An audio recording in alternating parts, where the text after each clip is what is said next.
आज हमारे संगत में जो शख्स है राष्ट्रीय समाज पक्ष के उम्मीदवार अकोला पश्चिम के विधानसभा के उम्मीदवार, ये उनके संगठन के जो लोग हैं, मैं उनसे ये सवाल पूछना चाहता हूँ कि आपका क्या उद्देश्य है। सबसे पहले शुक्र अल्हम्दुलिल्लाह, अस्सलाम वालेकुम।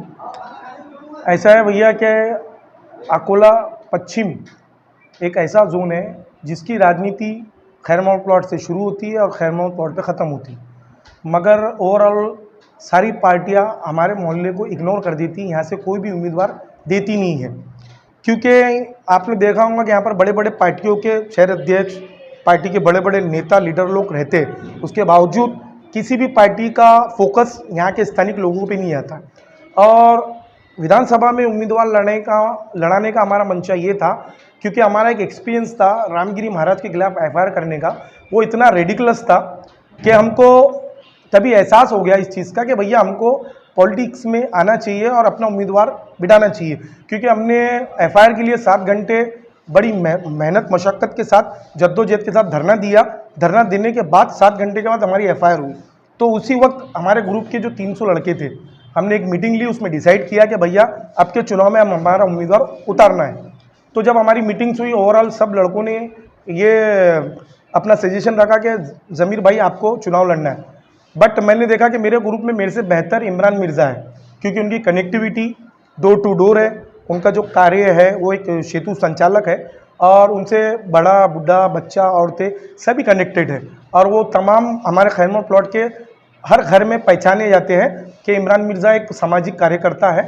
और ओवरऑल इसीलिए हमने डिसीजन लिया कि इमरान मिर्ज़ा को हम इस चुनाव में उतारें, और हमारे तरफ से हमारा उम्मीदवार घोषित करते हुए हमने उसको आगे भेजा, और उन्होंने राष्ट्रीय पक्ष से अपनी उम्मीदवारी साबित की है। और इंशाल्लाह हम उनके लिए तहे दिल से शुक्रिया भी करते हैं राष्ट्रीय पक्ष समाज का, और पूरी शिद्दत से हम हमारी ताकत से काम करेंगे इस चुनाव के अंदर, क्योंकि ओवरऑल हमारा जो मोहल्ला है 40,000 वोटों का है, और ये मोहल्लों का हमने नाम पहले ही चमका दिया, क्योंकि ज़िले में किसी की एफआईआर नहीं है रामगिरी के खिलाफ, वाहिद हमारी है, और हमने मोहल्ले का नाम चमकाया है, और इंशाल्लाह आगे भी हम मोहल्ले के लोग। तो इमरान सर, आपका क्या उद्देश्य है कि आपको इलेक्शन जो है वो आपने कैसे अकोला पश्चिम से इलेक्शन लड़ने का निर्णय लिया?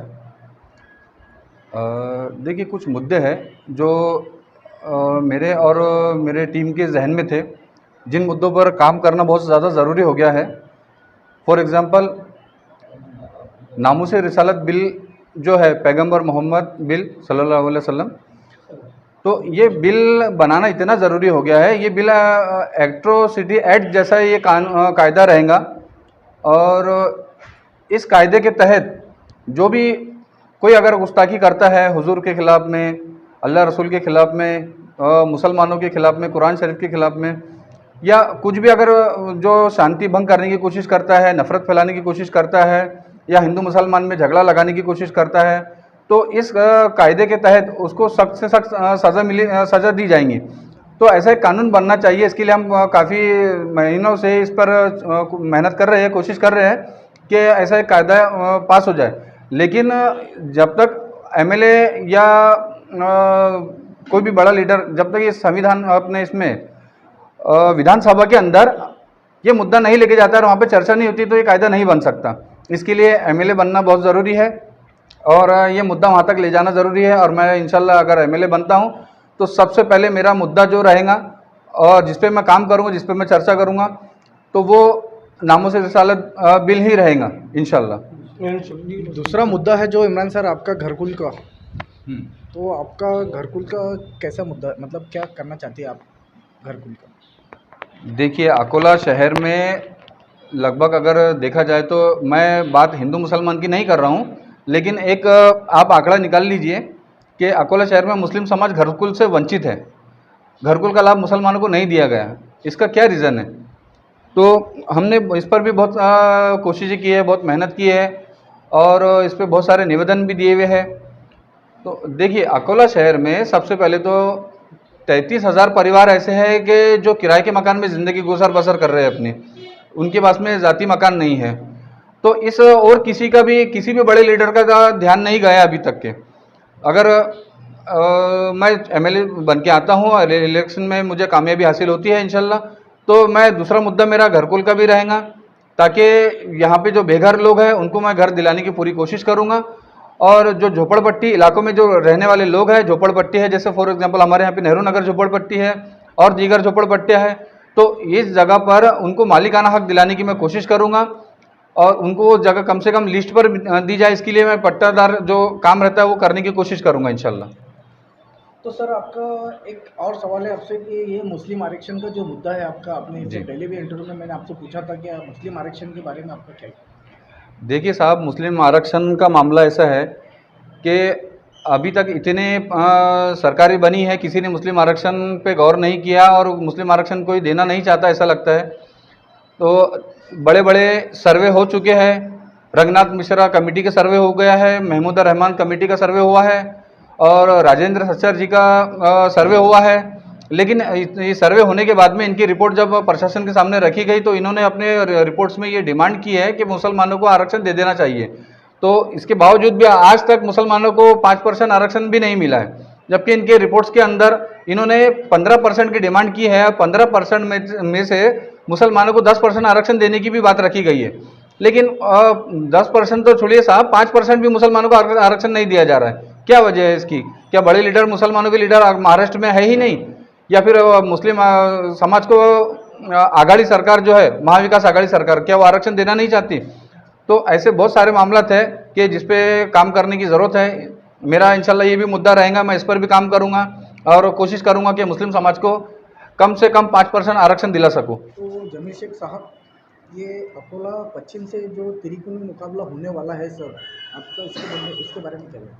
पहली बात तो आप आपकी ज़बान को दुरुस्त करो, आपके अल्फाज को दुरुस्त करो। त्रिकोणी नहीं मुकाबला, चारकोनी मुकाबला है, क्योंकि पश्चिम में हम भी बड़ा दमखम रखते हैं।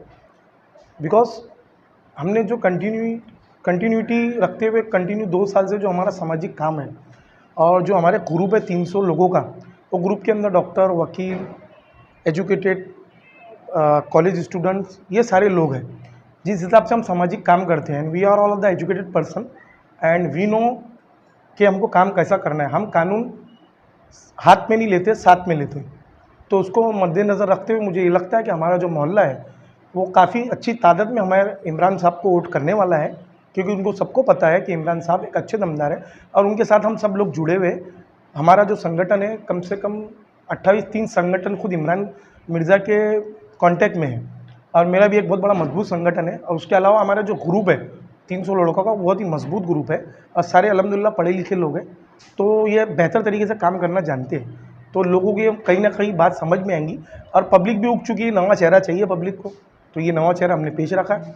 अब बाकी पब्लिक के ऊपर है, मुकाबले में हम भी दमखम पूरा जोर तरीके से लगाने वाले हैं। सर, जैसे आपको मौका मिला है विधानसभा में जाने का, तो आप क्या करना चाहेंगे कौम के लिए? विधानसभा के अंदर अगर हमारा आमदार पहुंचता है तो हमारा सबसे पहला सवाल, और बहुत ही यानी बड़ा सवाल, कि नमूसे रिसालत के लिए काम किया जाए, उनके ऊपर बिल लाया जाए।